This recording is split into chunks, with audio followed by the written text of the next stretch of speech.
Will an increase in the sales tax influence retail businesses in deciding whether or not to locate or expand their businesses in Riverside?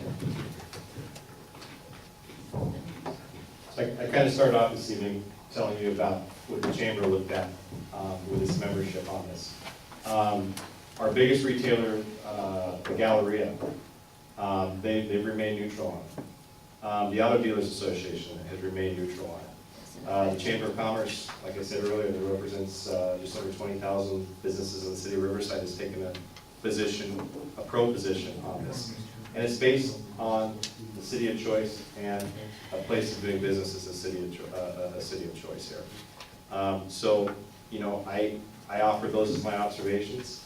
That, you know, many other voices have, besides mine, have said that, you know, look at, you know, in order for us to keep those services that we have, in order for us to keep those streets clean, in order to keep people welcoming into our stores and our businesses, it's a wise investment.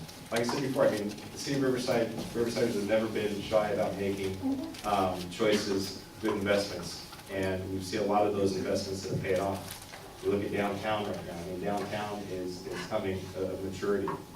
It's a place that people from all over Southern California are now coming to. And you look at those early investments that were made; those were painful. Those cost money.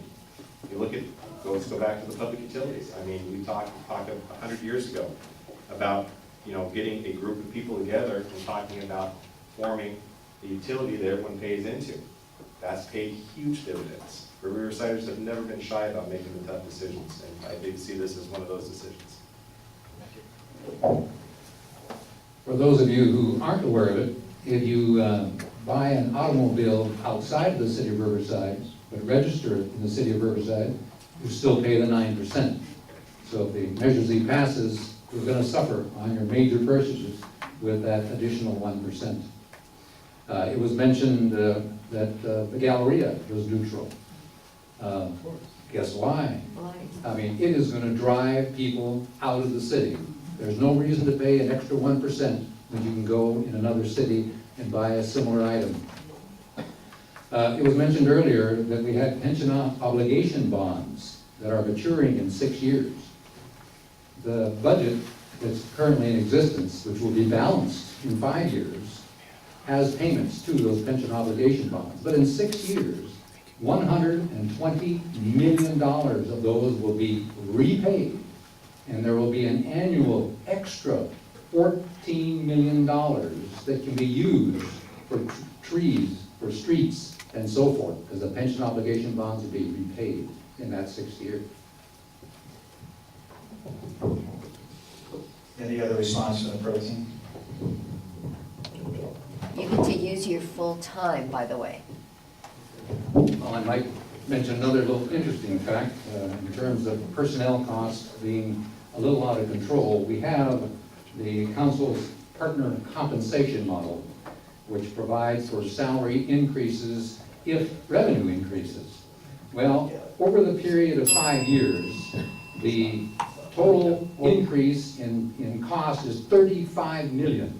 That includes the 2 to 5% for fire, that includes the 0 to 6% in the city's estimate. The personnel are now making payments towards their own pensions, which is $14 million, but the net is an additional $20 million to the budget. We'll give. So we've talked about the pension balloon payments. This city manager doesn't believe that that was accurate. What was done in the past was not accurate. So it needs to be taken care of now. But speaking of pensions, I just want to say, you know, one other thing. City employees don't get Social Security. So it's what they have. It's what these people here that do to serve you. I also want to speak back to Mr. Buster, who chose to, and he's wrong about his numbers, about his 80% living outside the city. That's not true. But as a supervisor, he was one of the biggest beneficiaries of unions. And we all know what happened over there in the county. So while I really don't want to throw stones, I think the reality is that this city is still a good city. The county is going through their issues too.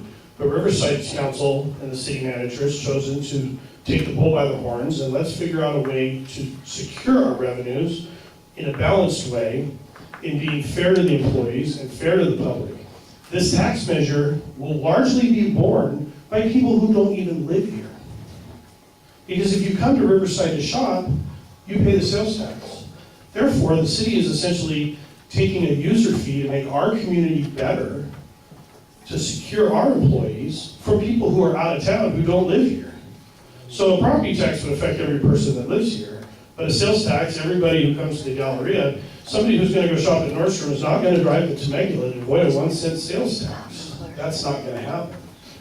They are still gonna come here to shop from Corona and Reno Valley, and the largest area up in Reno Valley is actually in the city of Riverside, where the Moreno Valley people shop. We will take advantage of those economies of scale of those residents coming to our city, and we reap the benefits.